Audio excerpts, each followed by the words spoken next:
Oye, ¿no te parece alucinante que se siga produciendo un envase de plástico para 3 galletas que a su vez van dentro de otro embalaje de plástico? Yo ya hace tiempo que intento no consumir plásticos de un solo uso. El impacto que tienen en el planeta es brutal.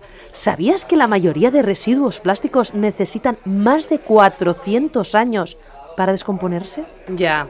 Y luego está el tema de los microplásticos, que ya están presentes en prácticamente todos los ecosistemas y en gran parte de los sistemas digestivos animales, incluidos los nuestros. Es que es alarmante. ¿Y tú crees que se están haciendo suficientes esfuerzos para buscar soluciones más viables y sostenibles? Pues claro, mira, aquí en el sincrotrón mismo se analizan los efectos del plástico en ecosistemas y organismos vivos, se desarrollan técnicas para descomponerlo más rápidamente y se buscan alternativas ecológicas a la producción de envases de un solo uso. De hecho, creo que aquí se desarrollan proyectos para la protección y preservación del medio ambiente en general. La verdad es que no lo tengo demasiado claro, pero escucha atentamente que nos lo van a contar ahora mismo.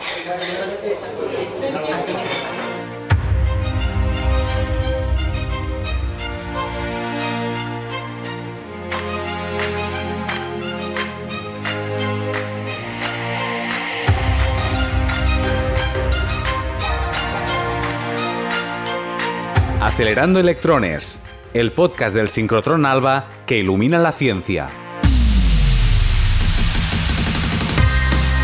Bienvenidas y bienvenidos al 5º programa de Acelerando Electrones, el podcast de divulgación de la ciencia del sincrotrón ALBA. Después de aprender en los primeros programas qué es ALBA y cómo funciona su acelerador para generar luz de sincrotrón, hemos empezado a conocer las aplicaciones de esta valiosa luz. En el programa anterior conocimos la gran utilidad del sincrotrón en investigaciones de las ciencias de la vida y la salud. Hoy es el turno de las ciencias ambientales y la sostenibilidad. Pero antes de entrar en materia, dejadme saludar a mis compañeras de la Oficina de Comunicación y Divulgación del ALBA, Sara Moreira Castro, ¿qué tal? Hola, Jessica. Y Laia Torras Aribau, hola. Hola, ¿qué tal? Hoy me tenéis bastante intrigada, ¿así que el sincrotrón también sirve para el medio ambiente? Pues sí. ALBA permite hacer estudios sobre reacciones químicas o composición química y estructural de muchos materiales. Materiales que se usan para hacer placas solares o baterías, por ejemplo. O dispositivos electrónicos de transferencia y almacenamiento de datos. La idea es hacer estos elementos, tan presentes en nuestra vida cotidiana, más pequeños, duraderos y sostenibles. Pensad que están por todas partes. Ordenadores, móviles, coches, electrodomésticos, cámaras. Mucho de lo que nos rodea funciona con baterías y o almacena datos. Exacto, el almacenaje de datos es todo un reto para la sociedad, pero las prestaciones del sincrotrón que he mencionado también sirven para detectar contaminantes químicos en suelos o aguas residuales, por ejemplo. O para buscar nuevos materiales para sustituir el plástico en los embalajes alimentarios. Lo contaremos hoy con ejemplos. Pues no os perdáis este 5º programa de Acelerando Electrones, podcast que realizamos desde Cugat Media en Sant Cugat del Vallès con el apoyo de la Fundación Española para la Ciencia y la Tecnología. Recordad que nos podéis escuchar en las principales plataformas de podcast, iVoox, Spotify, Apple Podcast, Google Podcast y también en YouTube. Además, nos encontraréis en la web de ALBA, sincrotronalba.es, y en la web de la radio, cugat.cat. Os invitamos a seguirnos a través de redes sociales con el usuario @albasincrotron. Escrito en inglés, ya os lo tendríais que saber a estas alturas, SYNSHROTRON. O nos podéis encontrar directamente buscando Sincrotrón ALBA. Esperamos vuestros mensajes, comentarios, memes, preguntas, lo que queráis con el hashtag Acelerando Electrones. O también podéis escribir vuestros comentarios en las mismas plataformas de escucha del podcast. Sí, que ya hemos estado viendo ahí unos cuantos. Algunos comentarios. Sí. Muy bien. Pues empezamos. Hoy vamos a arrojar luz a la investigación del sincrotrón ALBA dedicada a la protección y preservación del medio ambiente. Veremos estudios de detección de contaminantes en el mar y sobre cómo disminuir el uso del plástico. Y estudios de baterías, energías verdes o almacenamiento de datos. Empecemos 20 minutitos para iluminar la ciencia. Acelerando Electrones, la ciencia más rápida, explicada poco a poco. El sincrotrón ALBA ha puesto sus instalaciones a disposición de numerosos estudios que buscan desarrollar tecnologías y soluciones sostenibles. En nuestros laboratorios, que como ya sabéis les llamamos líneas de luz, se ha usado la luz de sincrotrón en diferentes proyectos vinculados a la protección y preservación del medio ambiente. Hoy os traemos una muestra de ellos. Hemos organizado estos estudios en diferentes ámbitos, así que vamos a por el primero. Empezamos por la amenaza del plástico. En 2020, un experimento llevado a cabo en la línea de luz Miras de ALBA permitió detectar por primera vez la presencia de microplásticos en un lago de agua dulce en el Ártico.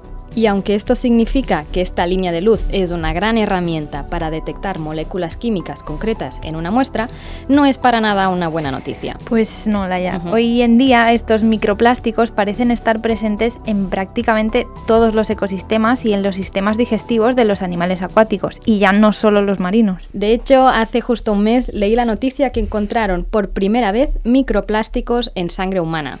Esta investigación de la Universidad Autónoma de Madrid, la Universidad de Alcalá y el Instituto Español de Oceanografía supone un grito de alarma que nos recuerda la amenaza que constituyen los plásticos a nivel medioambiental, a la vez que fomenta la toma de conciencia sobre la importancia del reciclaje, de la reutilización del plástico o directamente de minimizar su uso. Por otro lado, la línea de luz Shalok de ALBA ha albergado algunos experimentos que han permitido el desarrollo de una enzima capaz de descomponer el plástico PET. Seguro que habéis leído estas siglas muchas veces. Significan tereftalato de polietileno, un tipo de polímero que se obtiene a partir del petróleo. Se utiliza para manufacturar botellas, envases de alimentos y textiles de poliéster. Y un equipo de investigación del Instituto de Biotecnología de Toulouse, junto a la compañía Carbios, pionera en diseño de bioplásticos, ha estudiado cómo la despolimerización que permite esta enzima facilitaría el reciclaje de los residuos plásticos en nuevas botellas. Es decir, esta enzima, que es una molécula capaz de activar reacciones químicas, promueve en este caso la descomposición en partes más pequeñas del polímero de PET, que podemos llamarle PET. Esta tecnología ofrecería una solución a los problemas medioambientales que implica el uso masivo de materiales plásticos, permitiendo una mayor protección de los océanos y del planeta en general.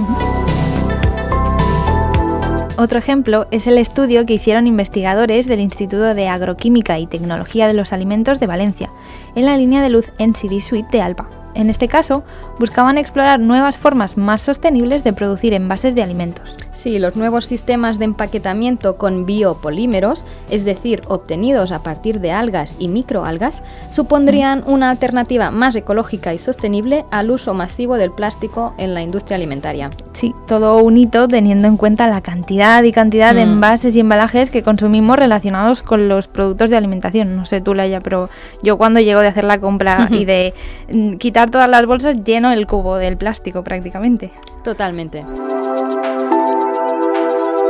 La contaminación por metales pesados. El sincrotrón ALBA también ha participado en proyectos destinados a analizar la presencia de otros contaminantes, más allá de los plásticos, en los ecosistemas y a desarrollar soluciones para proteger o descontaminar estos hábitats. Un ejemplo fue el análisis que hizo el grupo de geociencias marinas de la Universidad de Barcelona.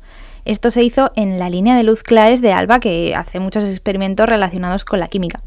Ellos analizaron las muestras de sedimentos recogidos en la bahía de Portmán, en Murcia. Durante 40 años se vertieron directamente al mar más de 60 millones de toneladas de residuos provenientes del tratamiento de minerales extraídos de la Sierra Minera de Cartagena, que llenaron literalmente la bahía de lodos ricos en metales pesados. Esto generó uno de los impactos ecológicos costeros más grandes de Europa, imagínate. Vaya. Pues la luz de sincrotrón ha permitido caracterizar estos residuos mineros.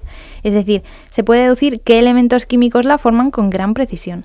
El equipo de investigación pudo reconstruir los procesos geoquímicos de alteración de los minerales portadores de arsénico, un metal pesado. Se busca conocer la distribución, movilidad y disponibilidad del arsénico en los ecosistemas marinos, con tal de evaluar sus efectos sobre el medio natural, la biodiversidad y también su impacto sobre la salud humana.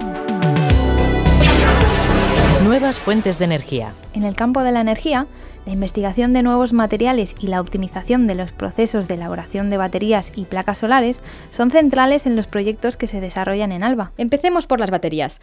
Por un lado, la luz de sincrotrón ha sido utilizada para estudiar los elementos que influyen en la capacidad de almacenamiento de las baterías y en sus ciclos de vida, con tal de mejorar este almacenamiento y alargarles la vida. Ay, pues sí, por favor, porque yo nunca salgo de casa sin el cargador del móvil y creo que no soy la única que cuando estoy de viaje voy buscando por todos lados donde hay un enchufe libre.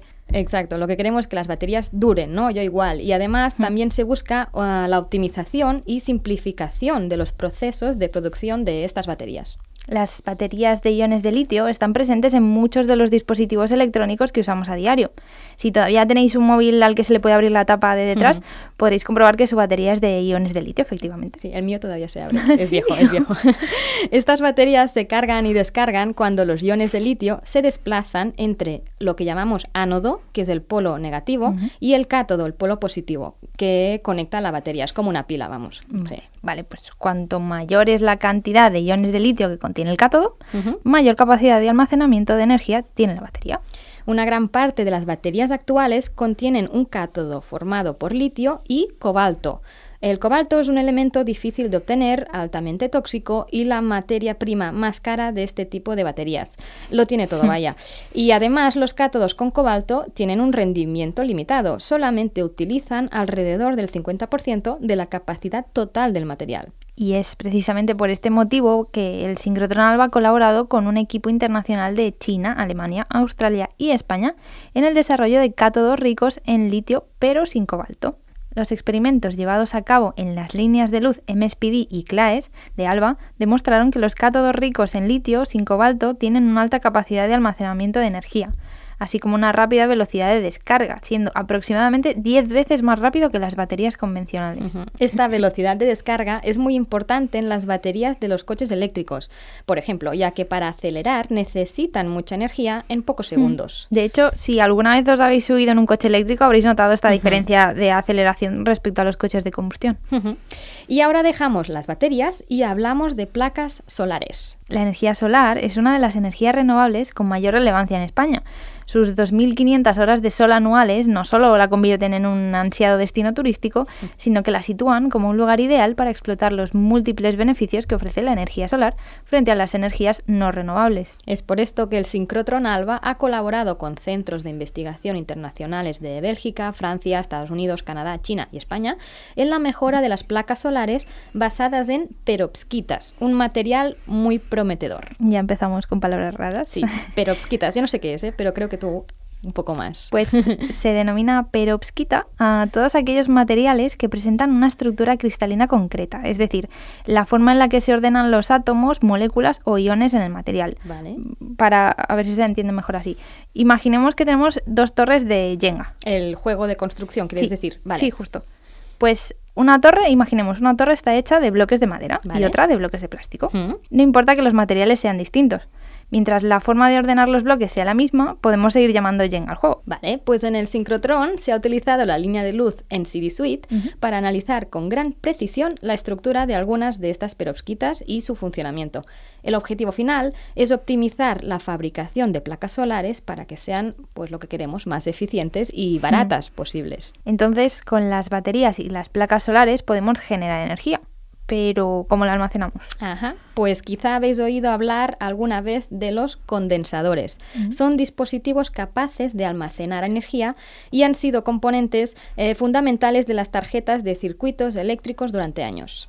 La capacitancia, seguimos con palabras raras, es la capacidad para recoger y almacenar energía en forma de carga eléctrica. Y actualmente los condensadores tienen una capacitancia miles de veces superior a la de su diseño original, gracias a los avances tecnológicos logrados. Estos supercondensadores son lo suficientemente potentes para almacenar energía en vehículos híbridos y eléctricos o en tecnologías basadas en fuentes de energía renovable intermitentes, como la energía eólica. Los supercondensadores son relevantes porque pueden utilizar la energía de forma rápida y reversible. Bien. Tienen un ciclo de vida largo. Un bajo coste de mantenimiento. Bien. Y además, ¿adivinas? ¿Son respetuosos con el medio ambiente? Exacto, sí. Bien. Pues gracias al Synchrotron Alba, el National Institute for Materials Physics y el National Institute for Laser, Plasma and Radiation Physics, todo esto en Rumanía, junto al Instituto de Ciencia de Materials de Barcelona, han podido investigar nuevos materiales compuestos para mejorar el rendimiento de almacenaje de energía de estos condensadores electroquímicos. La estructura y composición de los materiales se ha estudiado en la línea de luz MIRAS de Alba. Pero MIRAS no era una línea dedicada a la biología. Bien visto. He visto que te has escuchado el programa anterior. Sí. Hablamos de aplicaciones de la salud, pero fíjate, la técnica que se usa en MIRAS también puede ser útil en este caso. Ay, Laia, lo malo, entre comillas, de que las líneas de ALBA sean tan versátiles es que tenemos una larga lista de estudios para destacar todavía. Sí, cierto. Así que estad atentos. Os contamos un par más de ejemplos que son muy interesantes. Sí, solo os digo 2 palabras. Plantas cyborg. Y es que otro método que se estudió en ALBA para desarrollar nuevos supercondensadores fue la creación de plantas con raíces electrónicas, las plantas cyborg. Un nombre muy llamativo y un poco de ciencia ficción, ¿no? Un poco. Pero no es para menos. Y es que un equipo científico de la Universidad Linköping de Suecia, creo que lo he dicho bien, ya que nos llame un sueco si no, consiguió integrar circuitos y dispositivos electroquímicos en plantas de judías, sin dañarlas, de manera que las plantas pudieron continuar creciendo y desarrollándose. Y ahora os preguntaréis qué pintan las plantas aquí. Pues bien, las raíces de estas judías podrían utilizarse en el almacenamiento de energía y para la creación de supercondensadores basados en raíces. Pues estos sí son judías mágicas y no las del cuento. Sí. Pues los supercondensadores basados en polímeros conductores y en celulosa ofrecen una alternativa ecológica para el almacenamiento de energía que podría incluso ser más asequible que los que actualmente se usan. Y para comprobarlo, el grupo de investigación construyó un supercondensador donde las raíces sirvieron como electrodos de almacenamiento de carga. Para obtener la información de la estructura y organización del polímero en las raíces, se realizaron análisis en la línea de luz NCD Suite del sincrotrón ALBA. El peso de los datos. Las necesidades de procesamiento de datos crecen exponencialmente en el mundo. Cada vez hay más personas que generan datos y además cada vez consumimos más y más datos empleando dispositivos más conectados y portátiles. Es nuestro día a día y ni nos damos cuenta. ¿Cuántos memes has recibido hoy por WhatsApp, Sara? O vosotros, ¿cuántas fotos habéis hecho en vuestro último viaje? ¿Vuestro móvil ya os ha pedido que liberéis espacio de la memoria? Porque el mío sí. Claro, pero entonces ¿cuándo lo guardamos en la nube? Sí, ¿no? Esa cosa mágica, la nube etérea que parece ligera y que flota con nuestros datos. Exacto, pero no podría ser un nombre más engañoso, ya que en realidad se trata de servidores y servidores enormes y pesados, en centros de procesamiento de datos repartidos por todo el mundo, que alojan datos, archivos, aplicaciones, de todo. Y esto, el problema es que demanda cada vez más energía y recursos materiales para poder llevarse a cabo. Es decir, que el almacenaje y procesamiento de datos también deja una huella ecológica y no está de más que tomemos una cierta conciencia de lo que conlleva esta conectividad a gran escala y el uso de las nubes como nuestro almacén digital. El cambio climático y la sostenibilidad, no ya de la Tierra, sino de la propia tecnología, requiere que las nuevas formas de procesar la información sean mucho más eficientes, empleando mucha menos energía por unidad de datos procesada. La investigación que se hace en el sincrotrón ALBA en magnetismo tiene muchas aplicaciones en este campo. En especial, en su línea de luz llamada Boreas, han colaborado con el Institut de Ciència de Materials de Barcelona para estudiar los materiales multiferroicos. No podemos parar con las palabras raras, ¿eh? Es lo que hay. Los materiales multiferroicos son una clase de compuestos capaces de presentar a escala microscópica un orden magnético y eléctrico al mismo tiempo. Esto es un poco largo de explicar, pero sí. La idea es que los materiales multiferroicos podrían ser útiles para una amplia gama de aplicaciones y tienen un gran potencial para la espintrónica. Alarma, esto sí que es la palabra más rara que hemos dicho, espintrónica. Sí, posiblemente no habéis oído hablar de esta palabra, pero vendría a ser como una nueva revolución en las tecnologías de la información. La palabra nace como contrapunto a la electrónica de toda la vida. Electrónica viene de electrón y espintrónica de spin. Exacto. Pues el spin es una propiedad de las partículas elementales como los electrones, que conocemos muy bien en ALBA. Los físicos y químicos ya sabrán de qué estamos hablando, que es el spin. Y para los demás, quedaros con que es una propiedad más de los electrones, como podría ser la masa, por ejemplo. Tendríamos que hacer un spin-off de Acelerando Electrones para contar que es un spin, sí. Guiño, guiño. Total, quedaros con que en la electrónica actual la información de datos se transmite a través del movimiento de los electrones, los famosos unos y ceros, es decir, ¿hay corriente o no hay corriente? En cambio, en espintrónica esta información se propaga a través de la corriente de espines, que se puede utilizar para transportar, almacenar y procesar información también. Pero en espintrónica podemos tener más de 2 valores, a diferencia de en la electrónica. Así que es más eficiente porque podemos almacenar muchos más datos en el mismo espacio. Vale, es complicado para una bióloga como yo, pero bueno, lo que nos ha quedado claro es que la espintrónica es un invento pepino y que será fantástico. Y esto solventaría algunas de las limitaciones que tiene la electrónica frente a las crecientes necesidades que mencionabas de procesamiento y comunicación. Como, por ejemplo, el consumo de energía. Sí. Los materiales que servirían de soportes físicos magnéticos para la espintrónica consumen mucha menos energía. Es el caso de los multiferroicos que comentábamos antes. Por ello es tan importante el estudio de estos materiales para conocerlos mejor y utilizarlos para aplicaciones prácticas que acaben llegando al mercado. Estos estudios son posibles con las técnicas disponibles en Boreas u otras líneas de ALBA llamadas CIRCE y LOREA. Así pues, el hecho de reducir el consumo de los dispositivos y que las memorias de almacenamiento, o sea, los discos duros de los ordenadores, de los móviles, estén basadas en otra tecnología diferente a la actual, sería un gran cambio para el medio ambiente. Sigue la búsqueda y estudio de estos nuevos materiales para consumir menos energía y ahorrar, por ejemplo, la emisión de muchas toneladas de dióxido de carbono a la atmósfera. Esperamos poder contaros esto pronto.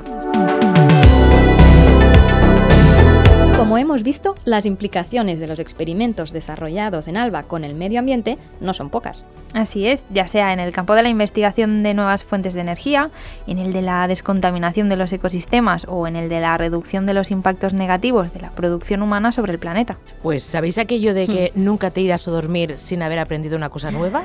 Pues hoy he cumplido el cupo para la semana, ¿no? Espintrónica, ¿no? Y muchísimos términos que he aprendido sobre baterías, sobre medio ambiente. Muchas gracias, Laia y Sara. La verdad es que es muy esperanzador saber que instituciones como el Sincrotrón ALBA se implican en cuestiones medioambientales y también abogan por un futuro más sostenible. Y ahora, como no puede faltar nuestra tradicional sección de historia.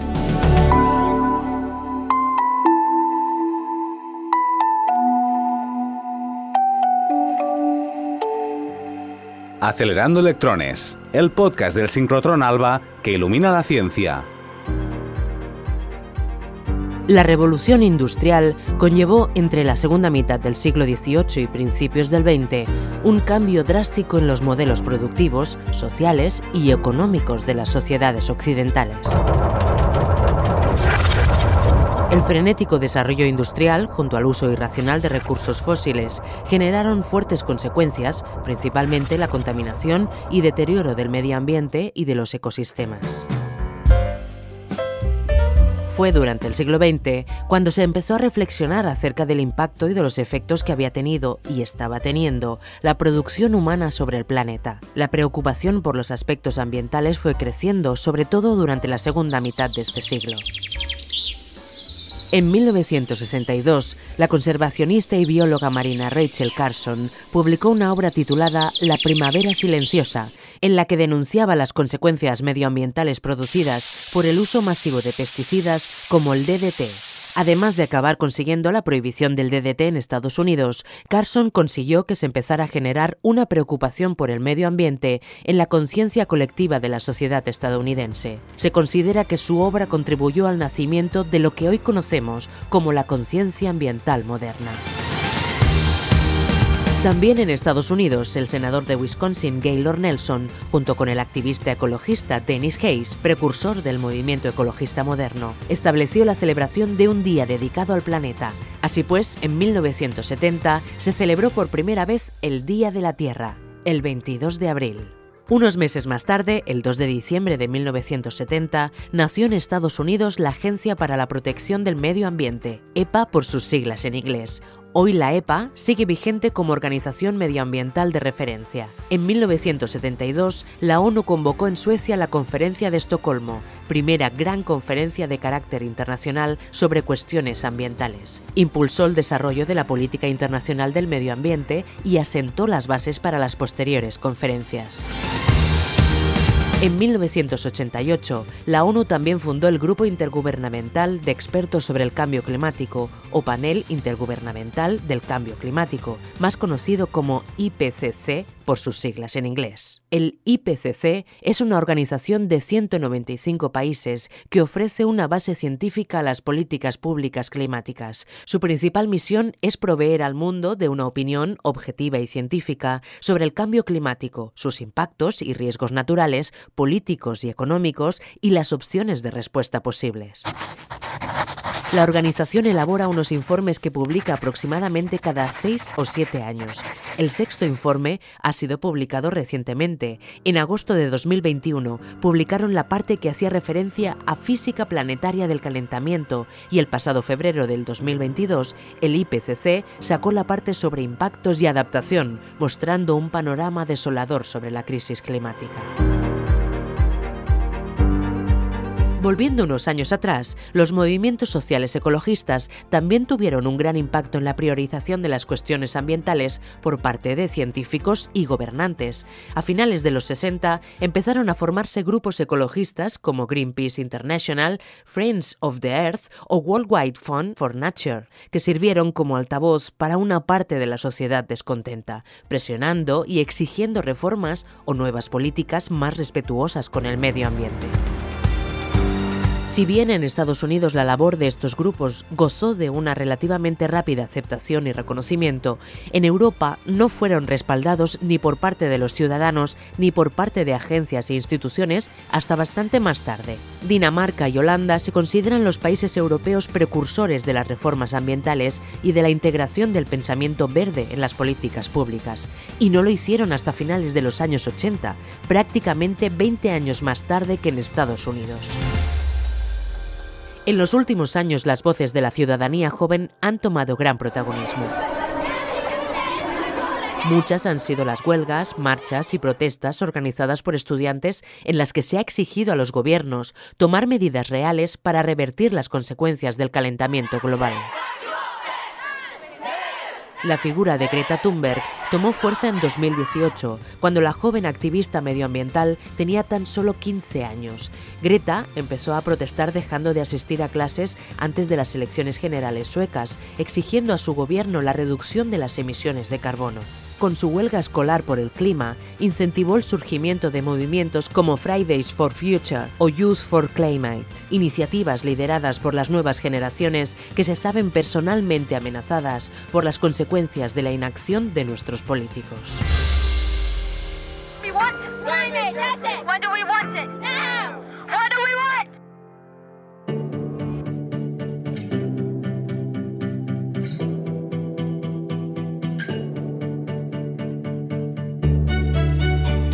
Este podcast se realiza gracias a la colaboración de la Fundación Española para la Ciencia y la Tecnología, Ministerio de Ciencia e Innovación del Gobierno de España, a través de su convocatoria anual de ayudas para el fomento de la cultura científica, tecnológica y de la innovación.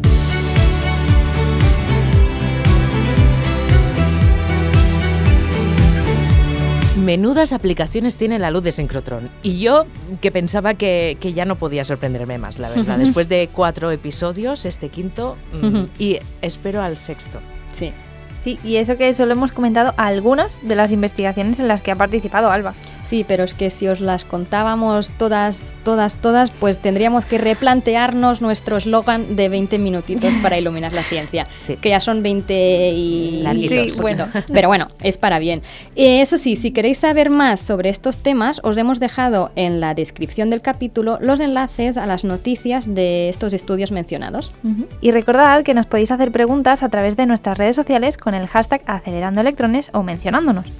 Estamos como Sincrotrón Alba en Twitter, Instagram, Facebook, LinkedIn y YouTube, y en la web de sincrotronalba.es. Y como decíamos, comentad también en las propias plataformas de escucha si queréis. Nos hace mucha ilusión saber qué opináis del podcast. Sí, y ya solo nos queda un programa de Acelerando Electrones. De esta primera temporada, ¿eh? Sí. Aviso. Nos vamos de vacaciones. Sí, aviso, no os pongáis tristes. Pues en el episodio 6 hablaremos del oficio de investigador o investigadora y aclararemos algunos conceptos, derribaremos mitos acerca de las funciones y posibilidades de la ciencia Y entrevistaremos a algunas de las personas que trabajan en ALBA para que nos cuenten su experiencia profesional en primera persona. Pinta muy bien. No os lo perdáis. Nos vemos en el próximo y último episodio de esta primera temporada de Acelerando Electrones, el podcast que ilumina la ciencia. Hasta pronto. Adiós. Chao.